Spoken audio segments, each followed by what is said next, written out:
To Tampa, where Tom Brady is looking to avoid his first 3-start losing streak since 2002. That game has everything at stake. Jalen Hurts, meanwhile, not Carson Wentz, will be leading the Eagles against the Saints, where New Orleans is looking to extend a 9-game winning streak, their longest since 2018. And then Sunday night, the Bills hosting the Steelers in a meeting of two of the top teams in the conference. Just the second time in series history that both teams have entered with 9 or more wins. That one has everything in the world at stake, and we take a look at some of the numbers connected to it here. The Steelers with a 45% chance as we speak of earning the #1 seed. Chiefs are the team, obviously, that is better, and you see between those two, you add that up, that's 99%. So it will be one of those two teams. Clearly, this game is critical for Pittsburgh, still holding on to the 1 seed because their only loss came to an NFC team. And that brings us to Diana Russini. Diana, this is your game this weekend. What are we looking the most closely at, Pittsburgh-Buffalo? All right, so I talked to some defenders on the Steelers side of this, and one of the players said to me that they truly believe that Josh Allen has the strongest, most powerful arm of any quarterback in the league. And I followed up with, well, better than Patrick Mahomes? And he's like, yeah, Patrick Mahomes is acrobatic. This guy is just all power. But that being said, here's what we can expect from this Steelers defense. They are going to put pressure on Josh Allen. And, of course, your first thought is, well, you may not want to do that, right? Because he's so mobile. He does such a good job of extending the play. But the Steelers have a lot of confidence that they can rush him and force him to make some mistakes. They believe that if they can just take away that deep ball against Stephon Diggs and underneath of Cole Beasley, they can have some success. But they certainly has been able to do it, as we know they watched closely on Monday night at Josh Allen's performance against the 49ers, which was just spectacular. Yeah, it was a tale of two very different teams on Monday, with the Steelers, their first loss against Washington, and, of course, Josh Allen's coming out party against San Francisco. And so, RC, let me come to you as my resident former Steeler.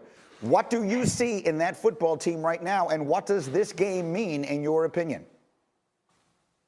I think this game is huge. I think this game against the Buffalo Bills will say a lot as to how far the Pittsburgh Steelers can go in the playoffs. When you look at a team that hasn't truly had a bye week, a team that's playing these muffled schedules or these schedules that have been moved or have been mobile, I think it's very difficult to continue to be up, to continue to be healthy, to continue to be fresh for all of these games. But you have to, because now they're getting in a situation where they can start to lose playoff positioning, where you could find yourself as the second seed or the third seed, and now playing a team in week 1. And let's be honest, if you continue to lose defensive players, if you continue to not have an opportunity or continue to go away from the run game, not stick to the run game, put everything on a 38-year-old quarterback with a rebuilt elbow, this team could be home at the first game of the first week of the playoffs. And that's not what you want to see when you're an 11-0 team, a team that had Super Bowl aspirations. And so I believe that this game is supremely important. I know that Coach Tomlin understands that. I believe his team will understand that. Now they have to go out and execute undermanned.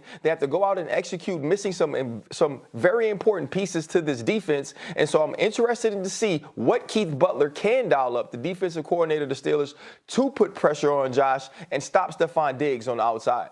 Again, I would repeat, just to make the point you did at the beginning, this is their second consecutive game on short rest. It's their third game in the last 12 days. They go Wednesday to Monday to Sunday. And Rob Ninkovich, you were talking last week on this program about how sometimes losing a game for one of these teams that take an unbeaten run deep into a season can be a good thing. What do you think now?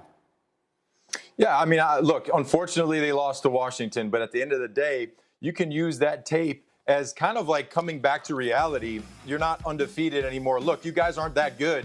You can put on the tape and show the team. This isn't a pretty filter like on social media where you can take a picture, make it look good, and then everyone likes it. No. This is real life. You put on the tape. You say, look, if we continue to play like this ain't a rental car where you got to turn it back. Everyone knows that you haven't bought this car. You got to go out there. You got to prove to everybody that we are for real. We are the real deal. In the NFL, the easiest way to do that is to go out there and to prove it. And the easiest way to show that you're pretending is my phone just cut off.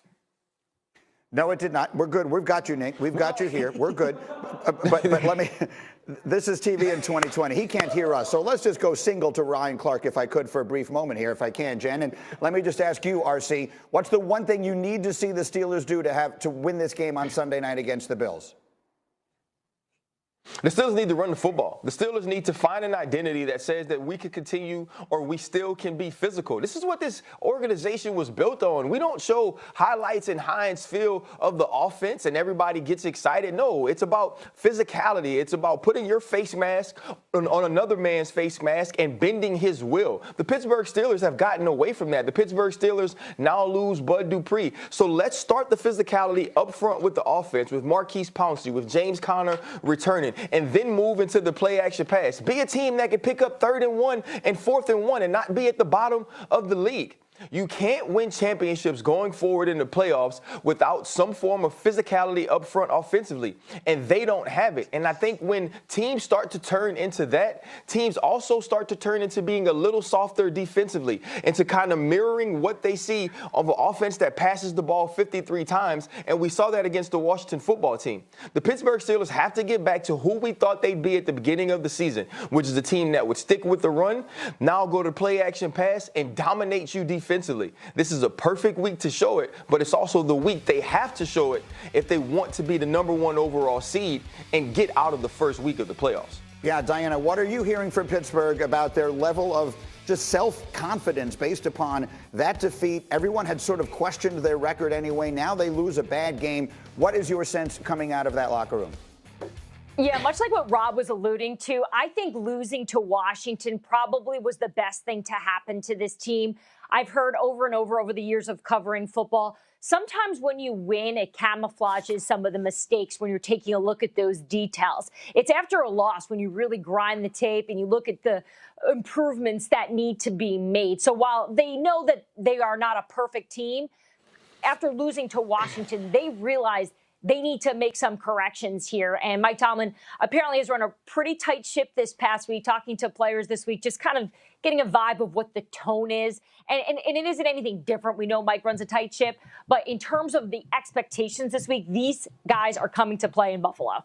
All right, let's leave it there for the moment. Much more on this as we go. But, Diana, let's run the hurry up here through some other notes out there. And it starts with Daniel Jones. What is the latest on his status for the Giants? Optimism.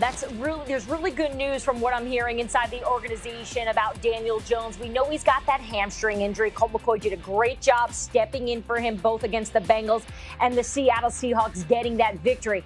But Daniel Jones was back at practice on Wednesday, limited this week. Today he'll be back out there. Today's actually a really important day, but I'm told that he should most likely be able to go. And other good news for the Las Vegas Raiders. Josh Jacobs, Greeny, hasn't practiced since the end of November. He was out on the field yesterday. Granted, he was just limited, but he's got this ankle injury. And so what I was told is today they're going to go out and test that after he'd been out on the field yesterday. So it's really going to depend on how he feels today, how sore it will be, on whether or not he'll be able to go against the Indianapolis Colts. And then, I just feel like Christian McCaffrey cannot get a win this season. Again, head coach Matt Rule telling the media yesterday, being very transparent, leaving no questions, he doesn't expect Christian McCaffrey to play. We know he's dealing with several different injuries. He's got shoulders, he's got quads, he's got chest. It just seems like he can't catch a break here. And Christian McCaffrey's only got 2 touchdowns this season, Greeny. I can't imagine what this offense would look like if Christian McCaffrey was just healthy. It is also, and it should be said, critical for a lot of people's fantasy chances this weekend as well. So we'll keep a close eye on that. All right, Dana, stay with me here. Let me get up and go through some of the other sports news because it was a busy day yesterday.